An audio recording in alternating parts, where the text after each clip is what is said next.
Il y a 4 personnes qui sont entrées en contact avec moi directement en message privé et qui m'ont dit « Je suis intéressé par ton offre en bêta-test ». Voilà, je propose à 5 entrepreneurs une vidéo gratuite. Et en 15 minutes, il a dit oui à ma nouvelle offre. Tu casses les couilles. Hyper kiffant. J'avais jamais vraiment fait ça. Je pense qu'à partir du moment où tu payes pas un truc, c'est pas que tu t'en fous, mais attention, ne célèbre pas avant d'avoir le premier virement. J'aime pas ça. J'ai l'impression que c'est hypocrite. Je me suis rappelé de ce que je m'étais dit, c'est de ne pas écouter les autres. Ça change un petit peu de ce qu'on peut entendre de je suis millionnaire, voici mon quotidien et tout. Non, là, c'est je démarre et en fait, le but, c'est de suivre cette aventure et il y a des trucs qui vont pas, quoi. Ça m'était jamais arrivé de ma vie. Bon, et ben, bienvenue dans ce nouvel épisode, peut-être un des premiers épisodes de Dans la tête d'un entrepreneur lambda. J'ai décidé d'appeler ça comme ça. Là, pour faire un petit récap, il n'y a pas longtemps, j'ai restructuré mon offre de coaching. Je fais habituellement du coaching pour les entrepreneurs qui souhaitent se lancer en vidéo courte. Et finalement, je me suis rendu compte que je me trompais complètement de cible, ou en tout cas que je parlais à des entrepreneurs qui n'étaient pas assez avancés dans leur business, qui n'avaient pas forcément le budget d'investir dans un coaching comme le mien, mais que malgré tout, il y avait une demande en vidéo courte et qu'il y avait une... Je vais me poser, ce sera mieux. Qu'il y avait une demande en vidéo courte, mais que finalement les gens savent, que les entrepreneurs savent qu'il faut s'attaquer à la vidéo courte, mais ils n'ont pas le temps, le montage, quand on ne sait pas faire, il faut apprendre, etc. Et en fait, quand on gère un business, c'est très compliqué. Donc j'ai essayé de créer une nouvelle offre là en début de semaine, où je mêle du coaching et du done for you, c'est-à-dire que je vais produire des vidéos pour les entrepreneurs. Et pour lancer cette offre, côté stratégie, j'explique un peu comment je pense, mais côté stratégie, je me suis dit, allez, on y va. On fait un premier post sur LinkedIn avec 2-3 vidéos que je vais envoyer sur TikTok et YouTube et Insta, en disant, voilà, je propose à 5 entrepreneurs une vidéo gratuite pour tester mon nouveau concept d'accompagnement. En moins d'une journée, les 5 places ont été prises. Et là, je viens tout juste de terminer l'appel avec la première personne qui m'a découverte sur TikTok. Sur TikTok, la vidéo a fait 800 vues. Il y a eu 2 commentaires. Et parmi ces 2 commentaires, c'était justement Marie que j'ai eu au téléphone. Et en fait, ça s'est hyper bien passé. On a connecté très, très rapidement avec Marie. Et ces 4 dernières années, elle a fait 1 million de chiffre d'affaires. Donc, elle est juste pile poil dans ma nouvelle cible, justement, parce que je vais m'adresser de plus en plus à des entrepreneurs qui font déjà du chiffre d'affaires pour pouvoir investir dans mon accompagnement. Et elle est clairement en recherche de personnes pour l'aider à créer ses vidéos courtes. Et du coup, là, c'est parti pour un test. Donc, normalement, c'était une vidéo courte pour le test. Encore une fois, l'appel s'est hyper bien passé. Je ne vais pas faire tout un récap de l'appel là, mais encore merci Marie, si jamais tu tombes là-dessus, d'avoir participé à cet appel et d'avoir accepté que je puisse t'accompagner sur ce test. Et là, l'idée en fait de ces vidéos, ça va être de vous montrer un peu le processus, comment je pense, qu'est-ce que je fais. Donc, j'ai proposé à Marie de lui écrire, normalement c'est un script, et là je lui propose 2, peut-être 3 scripts avec des formats différents pour voir ce qui pourrait lui correspondre. Marie, elle a déjà fait du face cam, elle est hyper à l'aise face caméra, seulement aujourd'hui, elle recherche la simplicité, une personne pour l'accompagner, pour créer ses vidéos courtes, sans se prendre la tête. Et c'est exactement ce qu'on va faire ensemble et ce que je vais essayer de faire ici. Donc là, ça fait à peu près 1 heure, 1 heure et demie que j'ai coupé avec Marie. Et tout de suite après, je me suis mis sur mon ordi, j'ai regardé toutes ses stories et j'ai pris énormément de notes pendant l'appel pour faire le point. J'avais déjà regardé un petit peu ses vidéos, mais je n'avais pas tous ses comptes. Et là, je suis allé sur son Insta et j'ai charbonné et je suis allé voir tous ses contenus pour m'imprégner au maximum de son univers et pour utiliser ses mots, son vocabulaire, sa façon de voir les choses aussi. Donc, j'ai pris énormément de notes. Et là, maintenant, il va falloir passer justement à l'écriture des scripts. Et puis ensuite, je vais lui envoyer. J'ai un deuxième rendez-vous cet après-midi avec la deuxième personne pour cette vidéo gratuite. Tout ça pour dire que cette stratégie, vraiment, c'est... Enfin, pour moi, en tout cas, là, maintenant, avec cette offre-là, j'ai l'impression que c'est celle qui fonctionne le mieux. C'est-à-dire d'offrir tes services dès le départ. Ça attire forcément des personnes qui vont être attirées que par le gratuit et qui vont en profiter. J'en suis conscient, je prends le risque. Mais parmi ces personnes, comme là, avec ce premier appel époustouflant, je me rends compte qu'en fait, il y a aussi des personnes qui cherchent clairement un accompagnement. Et ce qui m'a fait extrêmement plaisir à travers cet appel, c'est que Marie m'a dit « Écoute, ça fait 72 heures que je te connais à travers tes vidéos parce que je suis tombé dessus sur TikTok. Et j'ai rarement fait ça, mais j'appelle rarement les gens. Donc là, vraiment, elle est entrée en contact avec moi parce que j'ai été authentique, parce qu'elle s'est connectée avec ma personne, avec ce que je disais à travers des vidéos qui n'étaient pas ultra montées avec de la musique, etc. partout. Et c'est vraiment ce que je recherche. Et c'est une de mes convictions aujourd'hui, c'est que si tu as envie de créer du contenu et que tu es déjà un professionnel établi dans ton domaine, tu n'as pas besoin de passer dans un podcast forcément enregistré, etc., etc. On peut créer du contenu naturellement, du contenu impactant et qui attire ses clients idéaux juste en faisant quelque chose qui nous ressemble. Voilà, je vais terminer là parce que sinon, comme d'hab, je vais encore parler pendant 3 heures. L'idée, c'est pas de faire des vidéos d'1 heure et demie et encore, quoique je sais pas du tout où je vais avec ce format, mais en tout cas, c'est partager la pensée. Donc cet après-midi, deuxième rendez-vous, je vais écrire les scripts à Marie, je vais lui envoyer. Et là, l'idée, c'est de te, je passe toujours du vous au te, mais j'ai toujours du mal avec ça. Mais en tout cas, c'est de partager un petit peu tout ce que je fais et voir où ça nous mène tout ça. Let's go! Bon voilà, je viens de terminer le deuxième appel du coup de la deuxième personne à qui j'avais proposé de faire une vidéo courte et qui était venue vers moi. Encore une super belle rencontre. Du coup, elle s'appelle Chloé. Elle fait plutôt, elle est entrepreneuse et elle est plutôt dans l'émancipation féminine, apporter justement plein de choses aux femmes pour qu'elles se sentent en confiance, pour qu'elles se sentent mieux à travers du yoga, de la danse, etc. Donc c'était encore très intéressant et ça me fait du travail. Donc on va bosser sur un script. Là, l'idée, plutôt pour elle, c'est de bosser sur un script un peu storytelling, donc dans le sens où je vais travailler sur où elle en était, où elle en est maintenant, et du coup, comment elle peut accompagner les personnes qu'elle accompagne à travers ses formations, à travers ses accompagnements. Là, l'idée, c'est vraiment de dire, voici ce que j'ai fait, et je t'accompagne, et on fait la même chose. Voilà, c'était un petit coucou comme ça entre deux rendez-vous. Maintenant, je vais bosser parce que j'ai du travail, c'est parti. Bon voilà, je viens d'envoyer les premiers scripts à Marie, donc ça fait un peu plus de 24 heures après notre premier appel. J'ai eu le temps de vraiment m'immerger dans son univers, essayer d'utiliser son vocabulaire. Et exceptionnellement, je lui ai proposé en fait 3 scripts différents parce que j'ai eu énormément d'idées.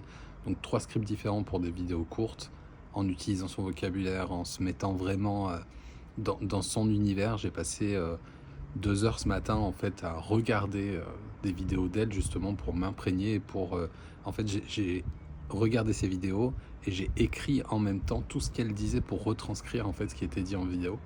Et en petit bonus en fait je me suis dit qu'il y avait un sujet qui était potentiellement pertinent sur YouTube et qui pouvait percer sur YouTube dans ses vidéos, et vu qu'elle a évoqué le fait de vouloir se mettre sur YouTube en format long, ben, je lui ai aussi fait un petit script un peu storytelling inspirant sur justement ce sujet-là.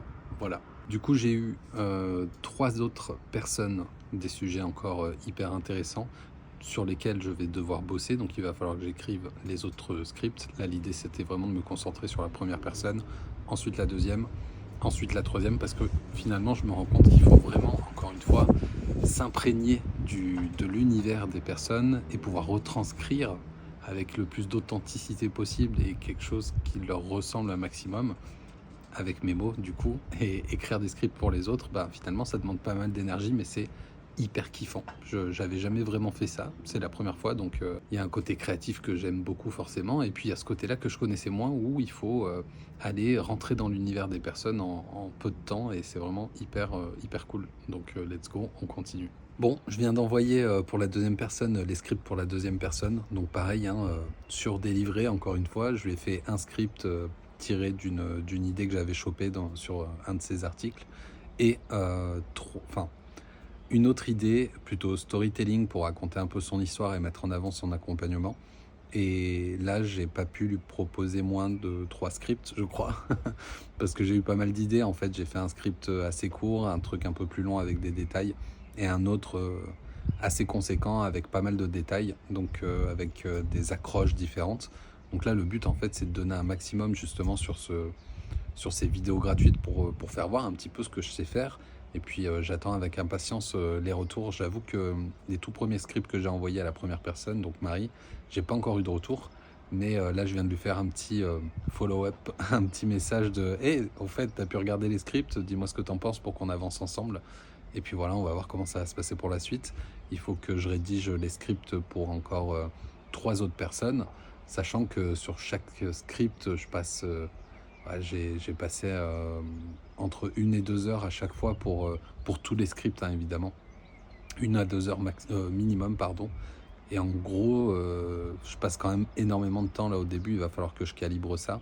Je mette de l'intelligence artificielle pour rédiger, pour brainstormer, pour approfondir certains sujets, pour vérifier certaines particularités. Donc ça m'aide beaucoup, mais c'est quand même du travail. Voilà, j'y retourne. On est fin mars et je suis à fond dans cette nouvelle dynamique et cette nouvelle offre qui est une offre orientée pour les entrepreneurs du coup qui n'ont pas le temps de créer des vidéos courtes mais qui savent que c'est important. Donc je vais poser un peu le téléphone ici, ça devrait le faire. L'idée c'est d'avoir... alors je vais me remettre rapidement sur mes notes justement.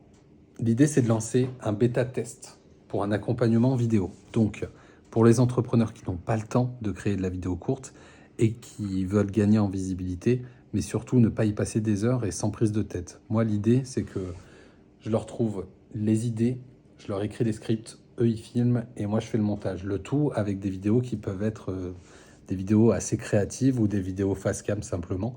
Et l'idée, là, ça va être de jouer sur les prix. Là, j'ai découvert hier que j'avais un autre concurrent qui s'est lancé il y a 4 mois et qui fonctionne très bien, mais leur positionnement, il est plus corporate. Moi, je suis plus proche des gens et eux, c'est encore une fois en studio de podcast, etc. Et moi, je veux pas du tout ce type de contenu-là. Je pousse les entrepreneurs à faire des contenus un peu plus créatifs et à sortir de ce monde un peu professionnel et corporate avec 3 astuces pour machin, avec le micro et tout. Enfin bon, bref. Et là, l'idée, c'est de lancer une offre en bêta-test aux 5 premières personnes. Et là, on est jeudi. Je viens de créer un formulaire sur Tally. Donc, regarde, ça donne ça. Hop. Donc là, le formulaire, il est ici. Candidature à l'offre bêta. Voilà. Donc, candidature à l'offre bêta, accompagnement vidéo courte. Là, j'explique un petit peu. Du coup, ça fait 1 200 € hors taxe pour 12 vidéos, soit 100 € la vidéo. Ce qui est pas trop mal avec un accompagnement complet, hein. Il y a un coaching, appel stratégique, il y a vraiment tout. Donc là, c'est un petit questionnaire, c'est pour candidater. L'idée, c'est de récupérer un maximum de candidatures et surtout de mettre en avant cette offre parce que je me rends compte qu'en fait, je suis pas le seul à le faire, mais j'ai pas du tout le même positionnement que mes concurrents. Donc là, je me suis motivé cet après-midi pour faire ce petit questionnaire. Et là, let's go, je vais faire une publication LinkedIn plus une vidéo courte que je vais envoyer un peu de partout et je vais faire une vidéo courte assez simple, je pense. Et après, je pense que j'essaierai de créer des vidéos courtes un peu plus créatives, un peu plus sympas, qui me prennent plus de temps, mais finalement pour faire voir ce que je peux faire et ce que je sais faire. Voilà, j'avais pas pris le téléphone depuis un petit moment, je pense que je vais encore une fois essayer de vlogger de temps en temps comme ça, parce que moi j'aime bien, puis ça permet d'être un peu justement dans ma tête. C'est pour ça que le titre de ces vidéos, c'est dans la tête d'un entrepreneur lambda. C'est pour que tu comprennes un petit peu comment je réfléchisse, comment j'avance. Et puis si un jour ce business fleurit et que ça devient un super gros business, tu auras vu toutes les étapes, tous les doutes, toutes les remises en question, tout. Voilà. Allez, let's go, moi j'y retourne. Eh ben, ça faisait longtemps que j'avais pas repris la caméra. Il faut vraiment que je prenne le temps le réflexe de vlogger justement parce que j'aime bien ça. Et puis en même temps, il s'est passé pas mal de choses. On est du coup fin mars et très exactement le 31 mars. Donc on peut pas faire mieux que fin mars. Et je crois ça y est, on commence à trouver le truc là.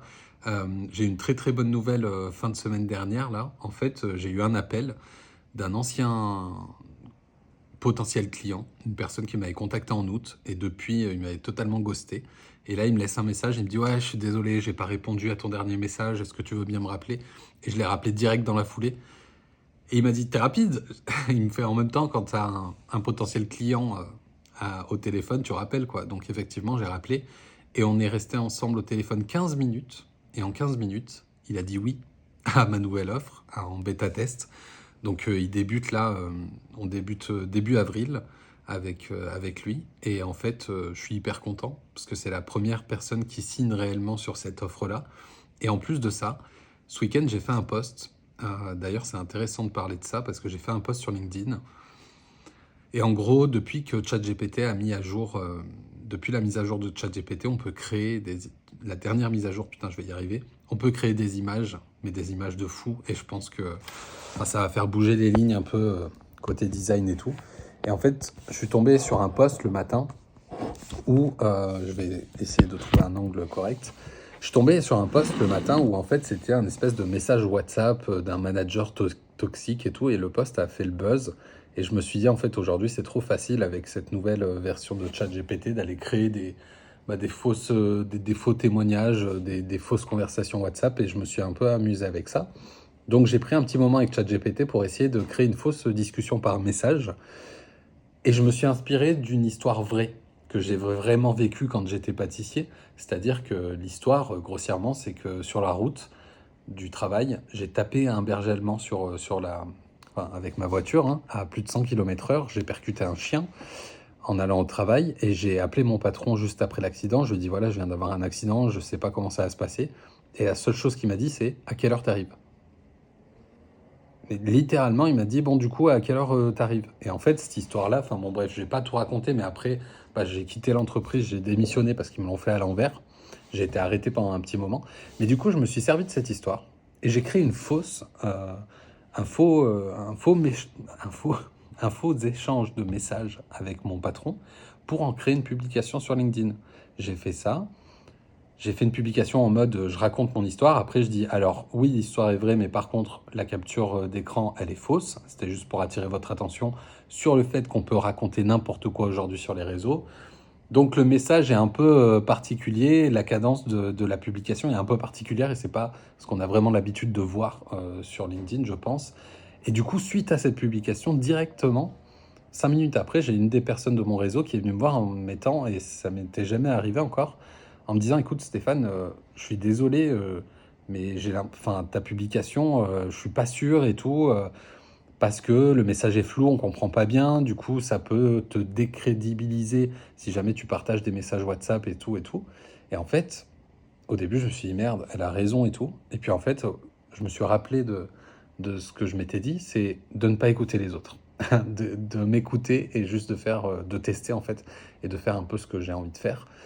Et je crois que j'ai bien fait parce que j'étais à 2 doigts de supprimer la publication après ce message, parce que oui, je suis facilement influençable apparemment, mais tu vois, je travaille dessus. Et en fait, je l'ai laissé cette publication, et effectivement, elle a plutôt bien fonctionné. Elle a fait, je crois, 20 000 impressions depuis sa publication. Donc c'est une de mes meilleures publications sur mon compte. Mais le meilleur dans tout ça, attention, c'est qu'à la fin, j'ai glissé un petit truc avec mon offre de bêta-test. Et là, il y a 4 personnes, donc sur 20 000 impressions, une impression sur LinkedIn, ça veut dire que la personne a vu passer ton post. Mais c'est pas comptabilisé comme une vraie vue dans le sens où elle a tout lu. Après ça va être dans les analyses un peu plus profondes. Mais tout ça pour dire que j'ai eu entre 10 et 15 personnes qui se sont connectées à moi dans mon réseau. Et sur ces 10 à 15 personnes pour l'instant, à 20, je sais plus, il y a 4 personnes qui sont entrées en contact avec moi directement en message privé et qui m'ont dit « Je suis intéressé par ton offre en bêta-test ». Ça m'était jamais arrivé de ma vie. Donc j'ai bien fait de m'écouter et de la laisser, cette publication. Et je vais avancer sur du contenu comme ça, qui, en fait, du contenu, alors pas forcément toujours clivant, mais en tout cas, j'appuie mes propos et je dis ce que je pense, sans filtre. Et je pense que c'est ce qu'il faut faire, en fait, pour que les gens te suivent, c'est ça. Bref, tout ça pour dire que, en gros, j'ai signé un premier client sur cette offre bêta-test, donc je suis hyper content. Maintenant, comme il me l'a dit, il s'appelle Victor, il m'a dit « Attention, ne célèbre pas avant d'avoir le premier virement ». Effectivement, je vais lui faire ma facture, je vais l'envoyer. Et une fois que j'aurai le premier virement, je vous mettrai une petite preuve de virement. Et là, on pourra fêter le truc et sortir le champagne. Bon, c'est pas tout, mais j'ai du travail. Donc, je suis encore en train de bosser sur les 5 vidéos gratuites que j'avais proposées aux entrepreneurs. Là, sur le terrain, je me rends compte que ça prend quand même pas mal de temps. J'utilise l'intelligence artificielle ChatGPT pour brainstormer et pour trouver des angles sympas. Sinon, les scripts, c'est moi qui reviens travailler dessus, évidemment, parce que les gens ne viennent pas travailler avec moi juste pour avoir un contenu qui est fait par ChatGPT à 100%, mais pour avoir aussi ma patte et mes 4 ans d'expérience en vidéo courte aussi. Du coup, je commence par ça, je leur ai envoyé un script. Donc là, tout le monde a eu les scripts. J'ai eu 2 validations de script. Maintenant, je leur ai mis en fait les visuels qu'il fallait faire pour justement leur vidéo. Parce que là, on part sur des scripts en voix off pour ces 2 personnes-là. Et ensuite, ça va être le moment de tourner pour eux, de m'envoyer les voix, les plans. Et ensuite, moi, je m'occupe du montage et je leur envoie ça. Voilà. Tout ça pour dire que finalement, on commence à y voir un petit peu plus clair. Je suis hyper content parce que j'ai des retours positifs. Et quand je me dis que là, en 15 minutes, j'ai réussi à convaincre, entre guillemets, Victor, qui est d'ailleurs vendeur, et il avait beaucoup apprécié ma façon de ne pas vendre en fait mon offre et juste d'être à l'écoute. Et le premier appel qu'on avait eu, j'avais regardé toutes ses vidéos, j'avais fait un topo complet de ce qu'il avait fait. Et en fait, pendant la discussion, je suis venu ramener des éléments qui étaient dans ses vidéos. Il m'avait dit, mais mec, t'as bossé le sujet, quoi. Et ça fait plaisir. Et c'est pour ça qu'on a envie de bosser avec des gens qui travaillent bien aussi leur sujet, pas des personnes qui arrivent et qui te promettent juste des trucs. Bref, je vais arrêter de parler ici parce que je pense que ça va déjà faire pas mal. Maintenant, je vais me remettre au travail. Je vais essayer de vlogger un petit peu plus. Mais voilà, c'était pour faire un petit topo. Je suis content, ça avance. Ça avance plutôt pas mal. On verra la suite. Maintenant, je vais bosser. Bon, ça faisait longtemps que j'avais pas repris la caméra comme ça pour vlogger, parce que ça a encore beaucoup bougé. Et là, je crois que je fais un gros point stratégique pour terminer cette vidéo. Je pense qu'elle va pas être très très longue. Je pense que je vais essayer de reprendre un peu le vlog comme ça. Et ça, c'est même sûr, parce que justement, dans ma nouvelle stratégie, je vais intégrer YouTube. Et je crois que je suis parti sur YouTube à fond, là, 2025. En fait, je ferai... Qu'est-ce qu'il a, le chat? Qu'est-ce que t'as? Qu'est-ce qui se passe? Du coup, stratégie YouTube, si t'es pas d'accord, c'est pareil. Parce que ça fait 6-7 mois en fait que je suis sur LinkedIn et il y a des trucs qui vont pas, quoi. Là, j'ai publié énormément. J'ai testé plein de trucs, des vidéos, des posts, écrire tout seul, écrire avec l'IA, faire des textes 100% avec l'intelligence artificielle pour tester, pour voir s'il y avait des retours. Il y a certains posts qui ont très très bien marché. J'ai fait plein de choses et en fait là il y a une personne qui a commenté l'autre fois mon post en me disant arrête, tu casses les couilles. Et du coup, oh, je vais changer de pièce. Hein. Du coup, je sais même plus où j'en étais. Donc j'ai fait pas mal de contenu sur YouTube, sur LinkedIn, putain, tu vois, j'en perds le fil, sur LinkedIn. Et en fait, il n'y avait pas tant de résultats que ça. En fait, clairement, depuis 6-7 mois où j'ai lancé une offre de coaching, j'ai signé que des clients qui venaient pas de LinkedIn et qui venaient de YouTube. Et qui venaient de YouTube, sachant que jusqu'à maintenant, j'avais aucune stratégie sur YouTube. Ok, c'est vraiment, je prends mon téléphone, je parle. Avec une vidéo, j'ai réussi à atteindre 500 abonnés. Là, le but, ça va être d'aller beaucoup plus loin, d'y aller avec un peu plus de stratégie peut-être, mais toujours sur des formats. Voilà, de toute façon, je vais pas complètement changer de format et faire des trucs hyper travaillés tout du jour au lendemain. Le but, c'est toujours de rester dans ce truc de je partage mon quotidien d'entrepreneur lambda parce que je pense que ça change un petit peu de ce qu'on peut entendre de je suis millionnaire, voici mon quotidien et tout. Non, là, c'est je démarre et en fait, le but, c'est de suivre cette aventure et si dans 6 mois, un an, j'ai hyper bien réussi, tu verras la suite et tu verras comment j'ai construit tout ça avec tous ces doutes, avec toutes ces remises en question. Donc là, c'est décidé à partir de maintenant. Donc là, on est début avril, c'est le printemps, je suis content, mais je me dis, YouTube, c'est vraiment hyper puissant. YouTube a dépassé les audiences de la télévision. Si je me trompe pas, j'ai pas les chiffres là. Et je vais tout miser là-dessus, quoi. Donc je vais vraiment faire pas mal de vidéos. Et là, l'objectif, j'aimerais bien me dire que j'en fais une par jour. Et si je réussis à en faire une par jour, avec un minimum de valeur, qui parle à ma cible, ça ne peut que fonctionner. Ou en tout cas, c'est l'espoir que je me donne.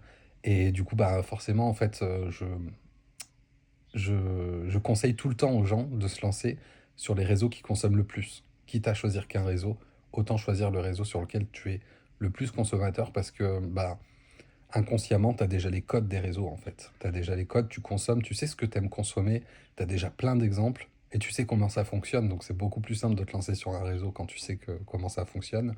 Et personnellement, j'ai toujours été très très YouTube. J'ai plusieurs comptes qui me permettent d'avoir des algorithmes un peu différents. Mais par contre, je consomme énormément sur YouTube en fait. Et je sais ce que j'aime consommer et je sais ce que j'aime pas consommer aussi. Donc là, je pense que je vais essayer de faire un plus gros travail sur titres, miniatures, parce que c'est la base et jusqu'à maintenant, je m'embêtais pas trop, donc je vais pas faire un truc de folie non plus. Hein. Je vais vraiment faire des tests, je vais avancer là-dessus. Mais en fait, je suis tellement un gros consommateur de YouTube que je me dis, Il faut absolument que En fait, là, je vais en faire ma plateforme principale, je pense, clairement. Encore une fois, jusqu'à maintenant, c'était LinkedIn, et LinkedIn, ça me va pas parce que, justement, là, j'ai été coupé par le chat, mais tout à l'heure, je disais, il y a un gars qui a commenté, c'est pas la première fois qu'on me dit ça, hein, c'est en mode, ouais, mais sur YouTube, il faut que tu te construises une communauté, donc pour ça, il faut que tu ailles liker les posts des gens, il faut que tu prennes 15 à 30 minutes par jour pour aller commenter, etc. Et en fait, moi, ça fait 3 4 ans que je crée du contenu, et l'autre fois, je l'ai dit à ma copine, elle me dit, mais tu vois, c'est juste pour ça peut pas marcher avec toi. C'est que je me vois comme un créateur qui est là pour créer, envoyer, et voilà. C'est pas que j'ai pas envie d'interagir avec les gens, mais c'est que j'ai pas envie d'interagir avec les gens juste pour dire, regarde, je like ton truc, viens me liker en retour. J'aime pas ça. J'ai l'impression que c'est hypocrite, j'ai l'impression qu'il y a un espèce de truc. C'est comme quand tu vas discuter avec des gens sur LinkedIn. C'est très rare les discussions où il n'y a pas de vente derrière, où il n'y a pas un minimum de trucs comme ça. Et on est conscient de ça, et moi j'ai pas envie de rentrer là-dedans. J'ai juste envie de créer du contenu, d'aider les personnes que je peux aider à travers mon contenu, et de partager des choses. Et c'est ce que je dis à tout le monde, c'est partager des choses, faites-vous plaisir, faites-vous kiffer. Et c'est pour ça que je vais beaucoup plus kiffer sur YouTube que sur LinkedIn, sans aucun doute. Parce que je suis pas là pour commenter ah super contenu, j'adore, 100% aligné. C'est bon, on arrête de faire les faux culs et on avance, et je pense que c'est déjà pas mal comme ça. On va avancer dans ce sens-là. YouTube à fond, let's go. On va y aller dès cet après-midi. Je suis en train de réfléchir et de construire un petit peu les prochaines vidéos. Donc, en espérant que ça te plaise, et puis en espérant trouver mon audience en fait. Je vais parler principalement de vidéos, de création de contenu court, parce que je suis spécialisé dans la vidéo courte. Et puis, let's go. On y va. Avant de couper, j'aimerais juste refaire un petit point, parce que là, en montant la vidéo, en fait, je me rends compte que j'ai pas forcément reparlé de ces personnes à qui j'ai proposé des vidéos gratuites, mais c'est les 4 personnes que j'ai eu en rendez-vous et à qui j'ai proposé des scripts. J'ai envoyé les scripts à tout le monde, et je le dis là, je sais pas comment ça va se passer, mais j'ai la toute première personne qui m'a toujours pas répondu. Donc ça fait 2 semaines, je crois. J'ai les 3 autres personnes, elles ont validé les scripts, elles ont dit OK. Je leur ai mis sur les scripts, en fait, vu que c'est principalement des scripts en storytelling où on va ajouter des images en b-roll. Donc c'est des images, pardon, qu'on rajoute par-dessus la vidéo, un peu comme ça là. Et en gros, je leur ai mis des plans à tourner, elles, de leur côté, pour agrémenter tout ça et pour mettre sur leur voix off. Et en fait, je me rends compte que c'est très lent le processus. Et ça va être hyper intéressant de voir comment ça évolue dans les prochaines semaines, parce que ces personnes-là n'ont pas payé. Du coup, je pense qu'à partir du moment où tu payes pas un truc, c'est pas que tu t'en fous, mais si c'est dans 2 3 semaines, c'est pas grave, quoi. C'est ce que je me dis. Là, jeudi prochain, j'ai Victor, la personne avec qui j'ai signé. On va partir sur 3 premières vidéos. Je pense que ça va aller beaucoup plus vite. Ben, je dis pas que les autres personnes n'ont pas le temps de me répondre ou n'ont pas peut-être pas envie d'avancer, mais je pense que vu qu'elles n'ont pas payé, bah c'est forcément on se sent moins impliqué quand on paye pas, je pense. Voilà, c'était juste l'idée, c'était de faire un petit récap là-dessus parce que j'en avais pas reparlé depuis. Et là, maintenant, il va falloir que j'avance sur mes petites vidéos YouTube. Évidemment, j'ai dit que c'était full YouTube, mais je vais garder LinkedIn comme réseau secondaire. Et je vais évidemment faire de la vidéo courte parce que je prône la vidéo courte, et si j'en fais pas, c'est un petit peu bête, n'est-ce pas? Donc stratégie, ça va être YouTube, vidéo courte, et LinkedIn, TikTok et Instagram, ça va être bah, je reposte, et suivant le format dans lequel c'est, je reposte soit en vidéo, soit en post. Bref, on se retrouve très vite sur YouTube, les gars. À bientôt.